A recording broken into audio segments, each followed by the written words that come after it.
Good afternoon, everyone. My name is Paul Muthaura, the Chief Executive of the Africa Carbon Markets Initiative.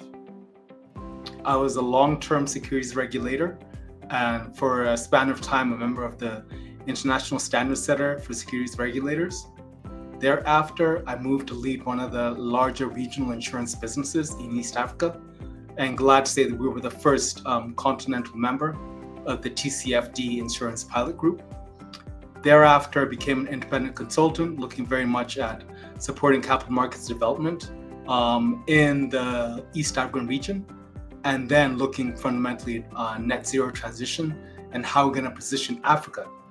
in a meaningful way, which led very much into the transition into the Africa Carbon Markets Initiative.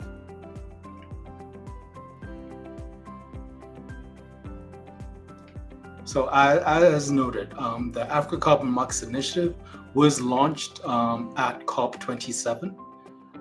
And at the point of our launch, it was very much focused on really scaling voluntary carbon markets in Africa. But I think building on that initial point, through extensive stakeholder engagement, there grew to be a recognition we need to support work that's much broader than just the VCM space, looking at how we're going to position markets effectively on Article 6 evolution and implementation, as well as looking at roadmaps to compliance market development in their various markets. And this, if anything, when you look at the somewhat adverse press that came out in 2023 and 2024, very much around some of the concerns around integrity gaps in the voluntary carbon market space. If anything, we saw this as a stronger indication that there will likely be faster growth and scaling in the Article 6 space and the compliance market space. So we're glad that we're really able to support markets across the spectrum of types of carbon markets.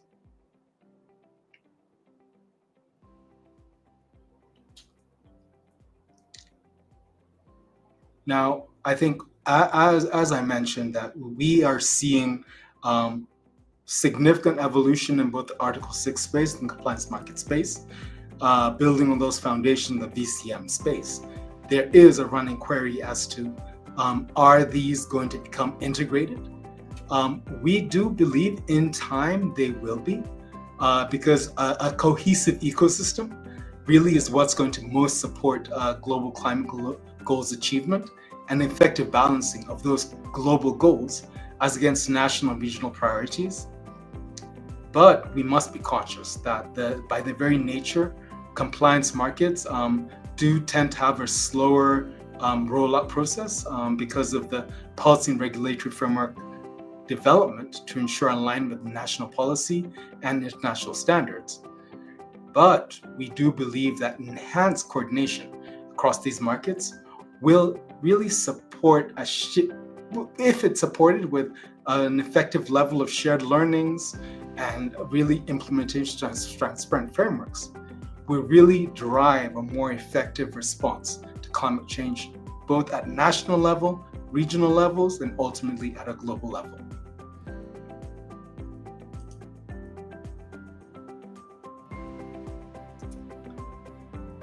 Now, I think we are conscious that at the point of our launch, we are looking at the really supporting and scaling of carbon markets on the whole African continent. But our work in our first 2 years has been very much focused on supporting a number of first mover jurisdictions that express their eagerness and willingness to work with ACMI at operationalizing their national frameworks. In that process, I think it's become increasingly evident that there are multiple African jurisdictions that are looking to draft and implement carbon market policies and frameworks who are all at differential levels of approaches. But we do believe that this does give some level of a platform for valuable lessons learning to better inform continental and global carbon market evolution. And we're really glad to be really trying to work much more constructively with key continental institutions in Africa being the AU Commission, the UN Economic Commission for Africa, the AU Development Agency out in NEPAD, the UNDP, and of course the African Development Bank, to really catalyze a more coordinated continental standard development process, and hopefully a more consistent operationalization through really building a much more coordinated and driven learning and information sharing process to really help unlock a really collaborative impact. Because what's becoming ever more evident is, with a lack of really that kind of coordinated learning and information sharing, we really will see some level of slower or hindered progress,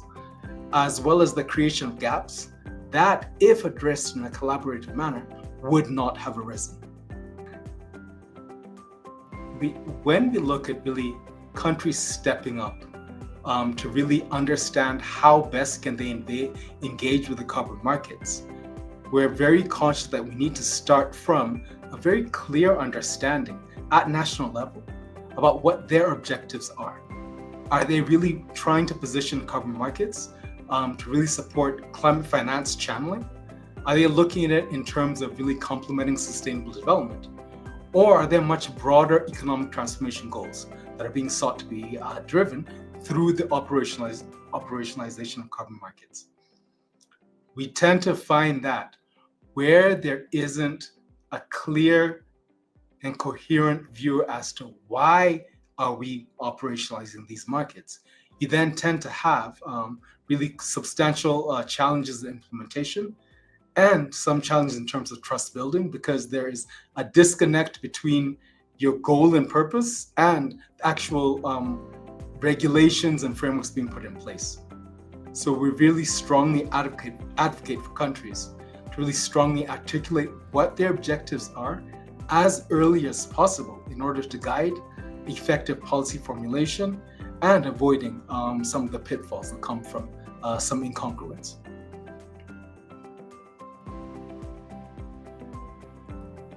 Now, if we're able to see countries speaking with clear purpose and vision as to what they're seeking to deliver, we're very hopeful that the scaling and operationalization of well-coordinated carbon markets on the continent really allows Africa to really have a key have a role as a potential driver of transformative change. But the achievement of that transformative change will somewhat be reliant on strategic alignment, the real fundamental integrity implementation, and then the overall collaboration at all levels of the ecosystem. Potentially oversimplified, but from our view, Africa's huge availability of renewable energy, the reality of the low emissions environment we're operating within, and as a consequence, the substantially lower cost transition to much more sustainable industrial practices that are possible on this continent, because you're not retweaking and redeveloping infrastructure that was already in place, but building right the first time and running with speed. And then you add to that the really substantial young employable population who are in a position to be effectively empowered and capacitated to drive anew and scale it at a much speedier and much more impactful rate. We then believe Africa can have a huge value proposition to addressing the solution delivery for the realities of the continental global problems really we're seeing around climate change.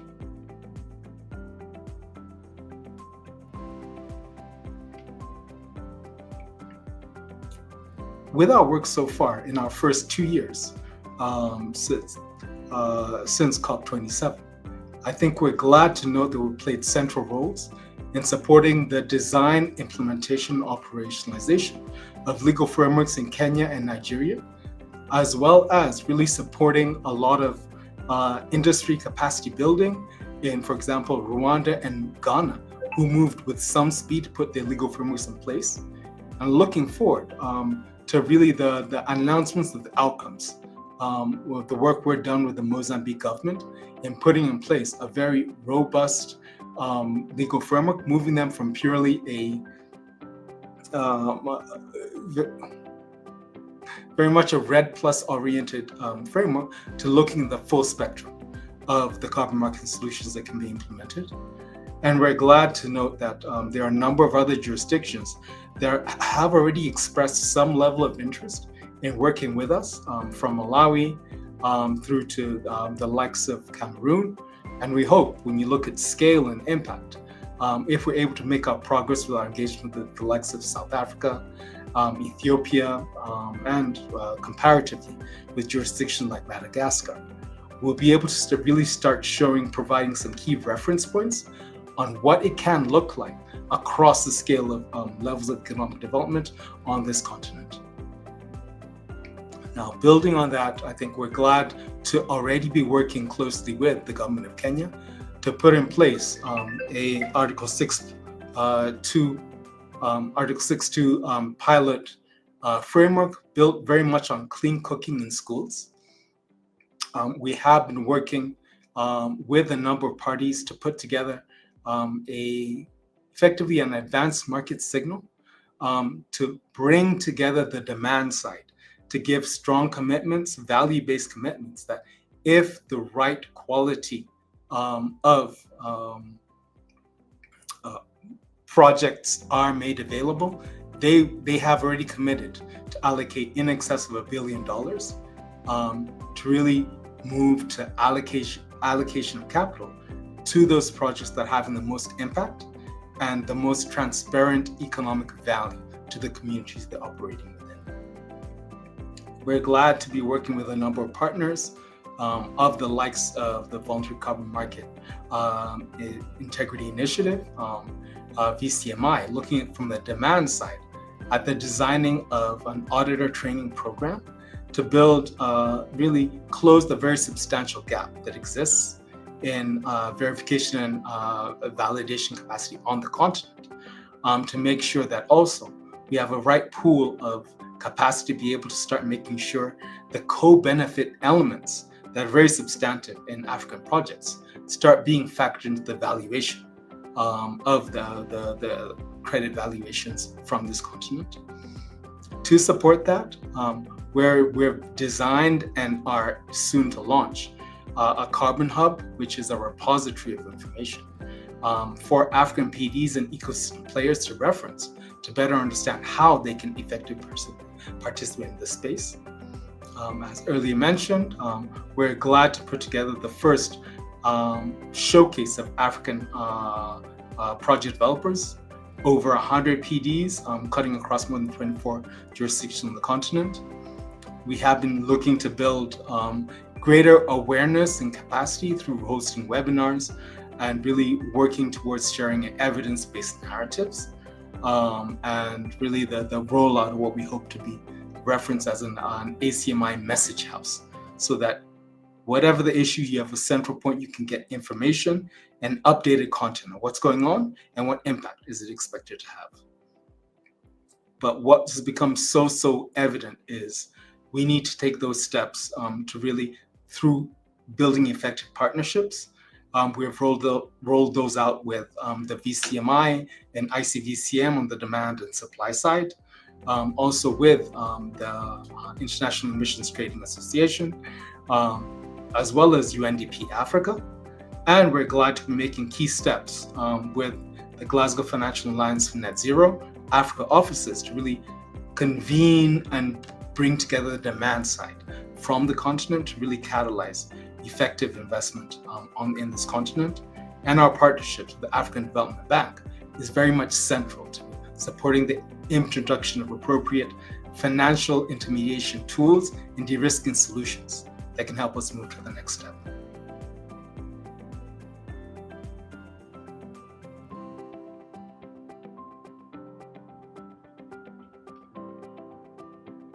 Now, when you look at the very positive messaging that came out of COP29 around finally some level of conclusions being reached around Article 6. We feel these have reintroduced much needed clarity on internationally traded mitigation option trading rules, as well as authorization pathways, and ultimately cooperative approaches to the building of Article 6 markets. Now, that notwithstanding, we remain conscious that demand for credits remains constrained due to the nascent nature of many mechanisms and some of the persistent challenges we're seeing around financing and policy alignment. But we're very hopeful that a sound interplay between the compliance markets under Article 6 and the evolving voluntary carbon market space will allow for some level of convergence as buyers increasingly seek credits with international authorization as well as high environmental integrity.